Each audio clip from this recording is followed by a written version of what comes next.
ನೀವು ಅಪ್ಪು ಸರಿಂದ ಕಲ್ತಿರೋದು ಏನಾದ್ರು ಒಂದು ವಿಚಾರ ಇದೆಯಾ? ತುಂಬಾ ಕೂಲ್ ಪರ್ಸನ್ ಅಂಡ್ ವಿನಯ. ಏನಂತ ಸೇವ್ ಮಾಡಿದ್ರೆ ಅಪ್ಪು ಸರ್ ನಮ್ಗೆ ತೋರಿಸ್ತೀರಾ? ಪುನೀತ್ ರಾಜ್ಕುಮಾರ್ ಪರಮಾತ್ಮದ್ದು ಒಂದು ಬರ್ತ್ಡೇಗೆ ಒಂದು ವಾಯ್ಸ್ ನೋಟ್ ಕಳಿಸಿದ್ರು Appu sir. Sir 9 years of Paramathma, ತುಂಬಾ ಸಂತೋಷ ಆಯ್ತು sir. Thank you so much sir for the wonderful experience. ಒಬ್ಬ ಕೇಳ್ತಾ ಇದ್ರೆ ಜುಮ್ ಅಂದ್ಬಿಡ್ತಲ್ಲ ಸರ್ ಇವತ್ತು ವಾಯ್ಸ್ನ. ಪ್ರತಿಯೊಬ್ಬ ಮನುಷ್ಯನಿಂದ ಏನಾದ್ರು ಒಂದು ಕಲಿಯೋದು ಇದ್ದೇ ಇರೋದಂತೆ. ಬಿಟ್ರೆ ಹಂಗೆ ನೀವು ಅಪ್ಪು ಸರಿಂದ ಕಲ್ತಿರೋದು ಏನಾದ್ರು ಒಂದು ವಿಚಾರ ಇದೆಯಾ? ಅವರಿಗೆ ಶುದ್ಧ ಕನ್ನಡ ಅಥವಾ ಸಂಸ್ಕೃತದಲ್ಲಿ ನಿಗ್ರಹ ಶಕ್ತಿ, ಆತ್ಮನಿಗ್ರಹ ಅಂತಾರೆ. ಅವ್ರ ಮೇಲೆ ಅವ್ರಿಗೆ ತುಂಬಾ ಅಂದ್ರೆ ತುಂಬಾ ಕಂಟ್ರೋಲ್ ಇತ್ತು. ಈಗ ನಟರಿಗೆ ನಾನು ನೋಡಿದೀನಿ ಎಂಥ ಅವ್ಯವಸ್ಥೆ ತಿನ್ನೋದ್ರಲ್ಲಿ ಇರುತ್ತೆ ತುಂಬಾ ಜನರಿಗೆ. ಆ ಮೈ ಕಟ್ಟು ಅವು ಯಾವ ಹೊಂದಾಣಿಕೆನೇ ಆಗಲ್ಲ. ಅದು ಏನಂದ್ರೆ ಅದೇ ತಿಂತಿರ್ತಾರೆ. ಬಟ್ ಅವರಾಗ್ಲಿ ಶಿವಣ್ಣ ಸರ್ ಆಗ್ಲಿ ಯಾವತ್ತು ಅವ್ರ ತಂದೆಯಿಂದ ಬಂದದ್ದು. ನಮ್ಮನ್ನ ನೋಡ್ತಾರೆ ಕಂದ, ಇದೇ ನಮ್ಮ ಆಸ್ತಿ, ಇಲ್ಲಿಂದ ನಮ್ಮ ಕಾಲವರೆಗೆ ಜನ ನಮ್ಮನ್ನ ನೋಡ್ತಾರೆ. ಅದು ಆರೋಗ್ಯ ಇರ್ಬೇಕು, ಅದಕ್ಕೆ ಮೈ ಕಟ್ಟಿರ್ಬೇಕು. ದಂಡ ಎಲ್ಲ ಹೊಡಿತಿದ್ರಂತೆ, ಯೋಗ ಎಲ್ಲ ಮಾಡ್ತಿದ್ರು, ಎಷ್ಟೋ ಕಿಲೋಮೀಟರ್ ವಾಕಿಂಗ್. ಆ ಕಾಲ್ ನೋವಲ್ಲೂ ಅವ್ರಿಗೆ ವಾಕ್ ಮಾಡ್ಲಿಲ್ಲ ಅಂದ್ರೆ ಸಮಾಧಾನ ಆಗ್ತಿರ್ಲಿಲ್ಲ. ಇವತ್ತೇನೋ ನಾನು ಬೆವರು ಸುರಿಸಿಲ್ಲ ಅನ್ನೋ ಭಾವನೆ ಅವರಿಗೆ. ಅದ್ ಎಲ್ಲೋ ಅಲ್ಲಿಂದ ಕಲ್ತಿದ್ರು ಅಪ್ಪು ಸರ್. ಅದು ಎಂಥ ಕಂಟ್ರೋಲ್ ಇತ್ತು ಅವ್ರಿಗೆ ಅವ್ರ ಮೇಲೆ ಅಂದ್ರೆ ನೀನ್ ಎಂಥ ಸ್ವರ್ಗ ಕೊಟ್ಟರು ತಿಂತ ಇರ್ಲಿಲ್ಲ.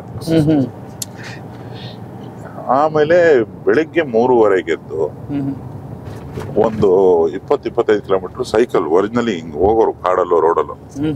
ಅದಾದ್ಮೇಲೆ ಬಂದು ವೆಯ್ಟ್ ಟ್ರೈನರ್ ಅದ್ ಏನ್ ಹೇಳ್ತಾರೆ ಅದನ್ನ ಮಾಡ್ತಿದ್ರು. 3:30 ಶುರು ಆಗೋದು ಗುರೋದು, ಬಂದ್ ಎಬ್ಸೋರು. ನಾವು ಶೂಟಿಂಗ್ ಅಲ್ಲಿ ನೋಡಿದ್ದೀವಿ ಇದನ್ನ. 3:30 7:15 ಅದೇ ಮಾಡ್ತಿದ್ರು. ಪುಷಪ್ಸ್ ಅಂತೆ, ಅದಂತೆ ಇದಂತೆ. ಒಂದು ಲೈಟ್ ರೆಸ್ಟ್ ಕೊಟ್ಟು ಬಾಡಿಗೆ ಎದ್ದು ಸ್ನಾನ ಮಾಡ್ಕೊಂಡು ಬರೋರು, ಬೇಗನೆ ಬರೋರು. ಇಡೀ ದಿವಸದ ಬೆವರನ್ನ ಸುರಿಸ್ಬಿಟ್ಟಿರೋರು. ಎಂತ ಬಿಸಿಲಲ್ಲಿ ನಿಂತರು ಏನಾಗ್ತಿರ್ಲಿಲ್ಲ, ಅಷ್ಟು ಚುರುಕು ನಡಿಗೆ. ಆಮೇಲೆ ತಿನ್ನೋದು ಇಷ್ಟಿಷ್ಟು. ಅದು ಸ್ಪೆಸಿಫಿಕ್ ಆಗಿ ಏನೋ ಒಂದು, ಈ ಒಬ್ಬ ನಟ ಖ್ಯಾತಿ ಇದೆ, ದುಡ್ಡಿದೆ, ಮಗದೊಂದಿದೆ ಅಂದ್ರೆ ಈ ಟೇಸ್ಟ್ ಅನ್ನೋ ಪದನ ಮರ್ತು ಬಿಡ್ಬೇಕು ಅವನು. ಏನೇನೋ ತಿಂತೀನಿ ಮುಟ್ಟತಾನೆ ಇರ್ಲಿಲ್ಲ. ನಾನು ಒಂದ್ ಇನ್ಸಿಡೆಂಟ್, ಒಂದ್ಸತಿ ಅವ್ರದ್ದು ಕ್ಯಾರವಾನ್ ಹತ್ತಿದ್ದೆ. ನಾನು ನಾರ್ಮಲಿ ಹಂಗ್ ಕೇಳಲ್ಲ, ಅವ್ರ ಹುಡುಗರಿಗೆ ಕೇಳಿದೆ, ಅಪ್ಪು ಸರ್ ಇದಾರೆ, ಕೂತಿರ್ತಾರೆ ಮಲಗಿರ್ತಾರೆ ಗೊತ್ತಿಲ್ಲ ಸರ್. ನಾನು ಒಂದ್ 1/4 ಗಂಟೆ ಆಯ್ತು, ತಟ್ಟು ಅಂದೆ, ತೆಗಿಲಿಲ್ಲ, ಏನು ರೆಸ್ಪಾನ್ಸ್ ಬರ್ಲಿಲ್ಲ. ತೆಗೆದ್ಬಿಟ್ಟ ಅವನು. ನೋಡಿದ್ರು, ಬನ್ನಿ ಸರ್ ಅಂತದ. ನಾನು ಬಂದು ಮೋಸ್ಟ್ಲಿ ಏನೋ ಮಾತಾಡಕ್ ಬಂದ್ರಿ, ಶೂಟಿಂಗ್ ಅವ್ರ ಹೀರೋ, ನಾನು ಡೈರೆಕ್ಟ್ರು, ಕೂತ್ಕೊಡಿ ಅಂತ ಫುಲ್ ಹಿಂಗೆ ಈ ರುಚಿ ನೆನಪಾದಾಗ ಬಾಯಿ ತುಂಬಿಕೊಳ್ಳುತ್ತಲ್ಲ, ಲಾಲಾರಸ. ಏನೋ ಗುಂಡುಗ್ತಾ ಇದಾರೆ, ನೋಡ್ತಾ ಇದಾರೆ. ನಾನ್ ಏನ್ ಸರ್ ನೋಡ್ತಿದ್ದೀರ? ಕೇಕ್ ಬಂದ್ರು, ಕೇಕ್ದು ಫೋಟೋ ಮೊಬೈಲ್ ಅಲ್ಲಿ. ಇದೇನ್ ಸರ್ ಅಂದೆ. ತಿನ್ನಂಗಿಲ್ಲ ನನ್ಗೆ, ಇವಾಗ ಏನಾರು ತಿನ್ಬೇಕು, ಇಂಥದ್ದು ಕುಡಿಬೇಕು, ಇಂಥದ್ದೇನೋ ಎಲ್ಲೋ ಯಾವ್ದೋ ಎಲ್ಲಾ ಕಾಂಟಿನೆಂಟಲ್ ಫುಡ್, ಎಲ್ಲಾ ಲೋಕಲ್ ಹೋಟ್ಲು ಎಲ್ಲ ಗೊತ್ತಿತ್ತು ಅವರಿಗೆ. ತುಂಬಾ ಇಷ್ಟ ಅಂತ ತಿನ್ನೋದು.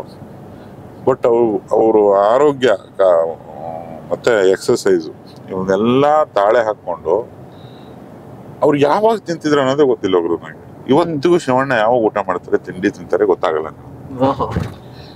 ಯಾವುದೋ ಒಂದು ತೀರಾ ಹೊಟ್ಟೆ ಹಸ್ ಟೈಮಲ್ಲಿ ಒಂದು ಸ್ಯಾಂಡ್ವಿಚ್ ತಿಂತಾರೆ ಶಿವಣ್ಣ, ಅದೇ ಅಷ್ಟೇ ಅಂತ ಊಟ. ಸಂಜೆ ತಿಂತಾರೋ ಇಲ್ವೋ ಗೊತ್ತಿಲ್ಲ. ಅಪ್ಪು ಸೋರ್ದು ಹಾಗೇನೆ. ಸರ್ ಸರಿಯಾಗಿ ತಿನ್ಬೇಕಲ್ವಾ, ಅಷ್ಟೊಂದು ಎಕ್ಸರ್ಸೈಸ್ ಮಾಡ್ತೀರಾ ಅಂತ ಕೇಳಿದ್ದೆ ನಾನು. ತಿಂತೀನಿ, ಬಟ್ ಅದು ಒಂದ್ಸತಿ ಶುರು ಆದ್ರೆ ನಿಲ್ಲಲ್ಲ. ಎಷ್ಟೋ ಕಷ್ಟಪಟ್ಟು ಒಂದು 6-8 kg ತೆಗೆದಿರ್ತೀವಿ, ದಪ್ಪ ಅಂತ ಬಂದ್ಬಿಡುತ್ತೆ. ಬಟ್ ತಿನ್ನಕ ನಾವು ಬರೀ ನೋಡಿದ್ರೆ ಸಾಕು ರೈಸ್ ಐಟಮ್ಗಳು ಮೈ ಬಂದ್ಬಿಡುತ್ತೆ ಅಂತೆಲ್ಲ ಹೇಳ್ತಿದ್ರು. I look very shabby when I eat. ನನಗೆ ಆಗಲ್ಲ ಅದು. ಅವಾಗ ಅವರಪ್ಪ ತಂದೆ ಅವ್ರದ್ದು ಕಥೆ. ನಮ್ಮನ್ನ ನೋಡ್ತಾರೆ ಜನ, ನಾವು ಸುಮಾರು ವಿಷಯಗಳನ್ನ ತ್ಯಾಗ ಮಾಡ್ಬೇಕು. ಮೇನ್ ಮನುಷ್ಯ ಕೆಲಸ ಮಾಡೋದೇ ಹೊಟ್ಟೆಪಾಡಿಗೆ. ಒಬ್ಬ ನಟ ಸ್ಟಾರ್ ಆದವನು ಅದನ್ನ ಬಿಟ್ಟೇ ಬಿಡ್ಬೇಕು. ಹೊಟ್ಟೆಗೆ ಏನು ಹಾಕೋಂಗೇ ಇಲ್ಲ ಅವನು. ಅದು ಆಕೆ ಎಷ್ಟು ಫೋಟೋಸ್ ನೋಡ್ತಿದ್ರಂದ್ರೆ ಅವರು ಏನಾರು ಕ್ರೇವಿಂಗು, ಇವಾಗ ನಾನು ಸ್ವೀಟ್ ತಿನ್ಬೇಕು ಅಂದ್ರೆ ಅವ್ರಿಗೆ ಇಷ್ಟವಾದ ಸ್ವೀಟ್ ಫೋಟೋ ಡೌನ್ಲೋಡ್ ಮಾಡ್ಕೊಂಡು ನೋಡ್ತಾರೆ, ತಿಂತಾ ಇರ್ಲಿಲ್ಲ. ಏನೋ ಒಂದು ಗ್ಲಾಸ್ ಬಿಯರ್ ಕುಡಿಬೇಕು ಏನೋ ಅನ್ಸಿದ್ರೆ ಅದನ್ನ ಹಾಕೊಂಡು ನೋಡ್ತಿದ್ರು. ಮುಟ್ತಾ ಇರ್ಲಿಲ್ಲ. ಯಾವಾಗ್ಲೂ ವರ್ಷಕ್ಕೆ 1 ಸತಿ 2 ಸತಿ ಓಪನ್ ಅಪ್ ಆಗಿ ಬಿಟ್ಬಿಡ್ತೀನಿ. ಅವತ್ತು ಏನ್ ಇಷ್ಟನೋ ತಿಂತೀನಿ, ಅವತ್ತು ಏನ್ ಇಷ್ಟನೋ ಪಾರ್ಟಿ ಹೋಗ್ತೀನಿ. ಅದಾದ್ಮೇಲೆ ನನ್ಗೋದಕ್ಕೂ ಸಂಬಂಧ ಇಲ್ಲ, ಬರೀ ಫೋಟೋ ನೋಡ್ಕೊಂಡಿರ್ತೀನಿ ನಾನು. ನಿಮ್ಮ ಅವರ ಒಂದು ಕಡೆ ಸಂಭಾಷಣೆ ಆಗಿರ್ಬೋದು, ಕಡೆ ಮೀಟ್ ಯಾವಾಗ? 9th ಇಯರ್ ಪರಮಾತ್ಮ ಟೈಮು ನಾನು ಅಪ್ಪು ಸರ್ ಶಿವಣ್ಣ ಇಬ್ರು ಒಂದು ಸಿನಿಮಾಗೆ ಒಪ್ಸಿದ್ದೆ. ಇಬ್ರು ಆಕ್ಟ್ ಮಾಡಕ್ಕೆ.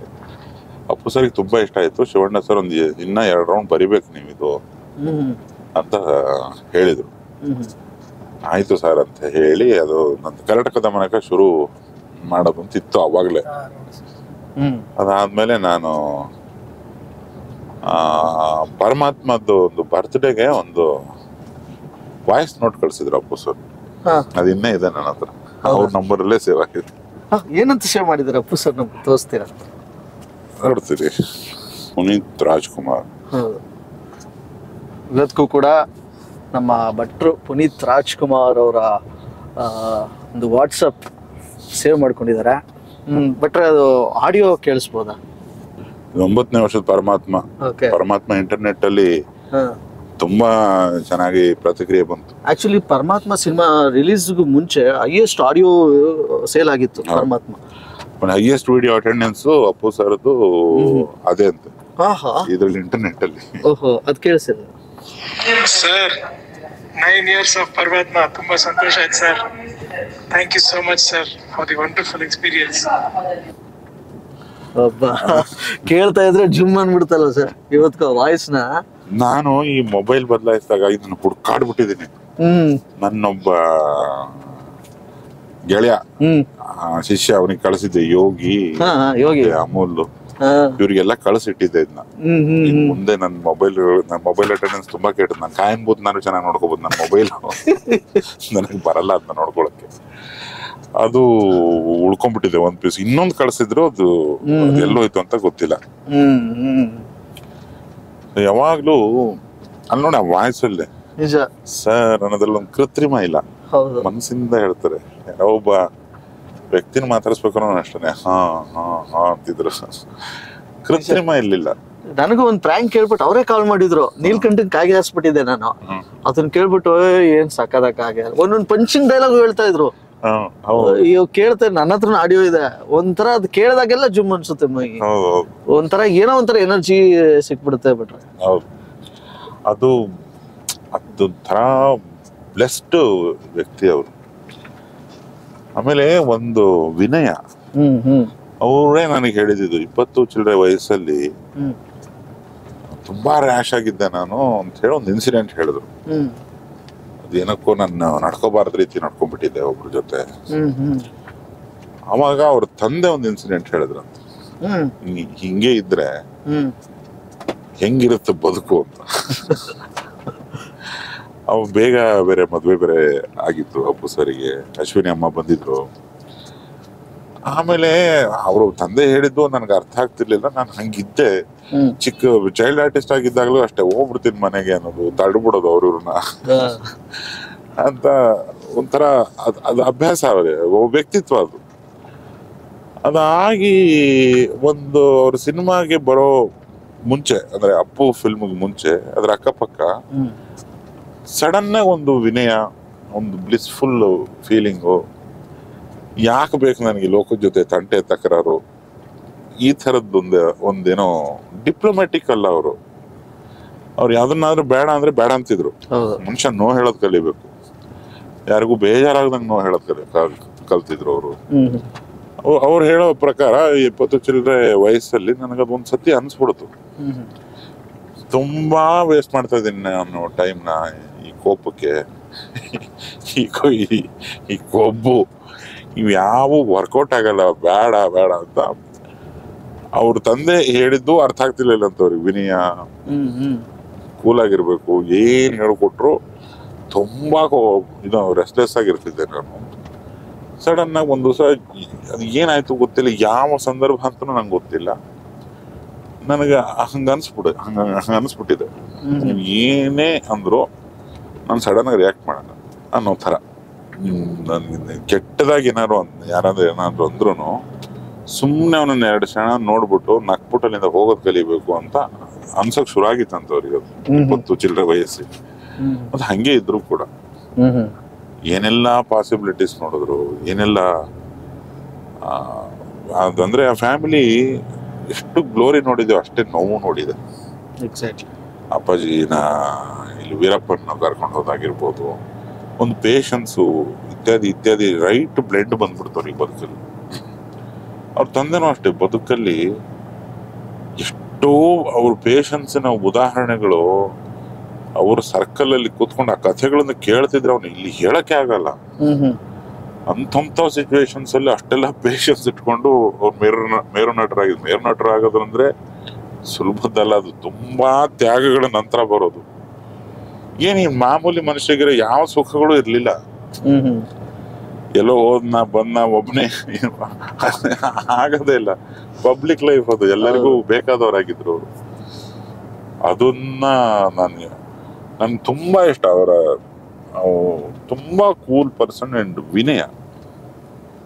ಆ ವಿನಯದಿಂದ ಹುಟ್ಟಿದ್ದ ಸ್ಮೈಲು, ಆರ್ಟಿಫಿಷಿಯಲ್ ಸ್ಮೈಲ್ ಅಲ್ಲ, ಅದು ಮನಸ್ಸಿಂದ ನಗೋರು. ಅದಕ್ಕೆ ಆ ಫೋಟೋ ಎಲ್ಲಾ ಕಡೆ ಪಾಪ್ಯುಲರ್ ಆಗಿರೋದು ಅದಕ್ಕೆ. ಮನಸ್ಸು ಹೃದಯದಲ್ಲಿದೆ, ತಲೆಯಲ್ಲಿದೆ, ಎಲ್ಲೆಲ್ಲೋ ಅಂತಾರೆ. ತುಂಬಾ ಕ್ಲೀನ್ ಸ್ಲೇಟ್ ತರ ಇದ್ರೆ ಮಾತ್ರ ಹಂಗ ನಗಕ್ಕಾಗೋದು. Exactly, super. ಸಿಕ್ಕಾಪಟ್ಟೆ ಒಂದ್ಸಲ ಅಪ್ಪು ಸರ್ ಅಂದ್ರೆ ನೀವು ಎಮೋಷನಲ್ ಆಗ್ಬಿಡ್ತೀರ ಬಿಟ್ರೆ. ಹೌದು, ಅದು ಅಪ್ಪು ಅನ್ನೋ ಪದದಲ್ಲಿ ಒಂದು ಮುದ್ದಿದೆ. ಸಡನ್ ಆಗಿ ಎಲ್ಲಿಗೋ ಹೋಗ್ಬಿಡುತ್ತೆ ಮನ್ಸು. ಒಡನಾಡಿದೀವಲ್ಲ, ಸ್ನೇಹ ಜೀವಿ ಜೊತೆಗೆ ತುಂಬಾ ನೆನಪುಗಳನ್ನ ಬಿಟ್ಟು ಹೋದ್ರೆ ಯಾರು ನೆನ್ಸ್ಕೊಂಡ್ರು ಎಮೋಷನಲ್ ಆಗ್ಬಿಡ್ತೀವಿ. ನೀನಾಗಿಲ್ವಾ? ಇವತ್ತು ಸಾವಿರಾರು ಜನ, ಕೋಟ್ಯಾಂತರ ಜನ ಅವ್ರ ಅಭಿಮಾನಿಗಳು ನೋಡ್ತಿರ್ತಾರೆ ಈ ಒಂದು ವಿಡಿಯೋನ. ನೀವು ಅವಾಗ್ಲೇ ಹೇಳಿದ್ರಿ ಅವ್ರ ಕಣ್ಣಲ್ಲಿ ಅಪ್ಪು ಸರ್ ಇರ್ತಾರೆ ಅಂತ. ಹೌದು, ಅವ್ರ ಕಣ್ಣು ನೋಡ್ತಾ ಅಪ್ಪು ಸರ್ ಒಂದು ವಿಶ್ ಮಾಡಂಗಿದ್ರೆ ಹೆಂಗ್ ವಿಶ್ ಮಾಡ್ತಾರೆ ಬಿಟ್ರೆ? ಅಪ್ಪು ಸರ್ ಹ್ಯಾಪಿ ಹುಟ್ಟದಬ್ಬ, 50ನೇ ಹುಟ್ಟದಬ್ಬ. ಕೋಟಿ ಬಂಡಿ ಮುದ್ದುಗಳು ನಿಮ್ಗೆ, ಬಂಡಿ ಶುಭಾಶಯಗಳು. ನೀವು ಇಲ್ಲೂ ಇಲ್ಲಿದ್ದೀರಾ, ಸಮಸ್ತ ನಾಡಿನ ಸಮಸ್ತ ನಿಮ್ಮ ಅಭಿಮಾನಿಗಳ ಮನಸ್ಸಲ್ಲಿದ್ದೀರಾ. ನಿಮಗೆ ಗೊತ್ತಿದ್ದವರಲ್ಲೂ ಇದ್ದೀರಾ, ಗೊತ್ತಿಲ್ಲದೆ ಇರೋರಲ್ಲೂ ಇದ್ದೀರಾ, ನೀವು ಎಲ್ಲಾ ಕಡೆ ಇದ್ದೀರಾ. ಸೊ ಸದಾಕಾಲ ಹಿಂಗೆ ಬಾಡಿ sir. So sweet of you. RJ Sunil, Prank Calls.